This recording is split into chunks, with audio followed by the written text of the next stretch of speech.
I am David M. Laws, and my poem is called Some Assembly Required. I know all the better alleys in town, my dad would say, driving his two boys behind stores, scavenging cedar and pine boxes, which had borne food, clothing, and all goods in the 50s. Store clerks had cast the crates in alleys.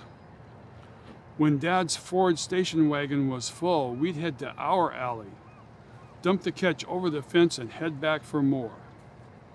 In the afternoon, we'd deconstruct, unbending nails into jelly jars, sorting wood by size and type, stacking it in the shed. We built a million dreams with our wood, our nails. Adults saw rustily fastened heaps of inferior firewood festering in the yard. But younger eyes saw tanks, pirate ships, submarines, race cars, rockets, and robots.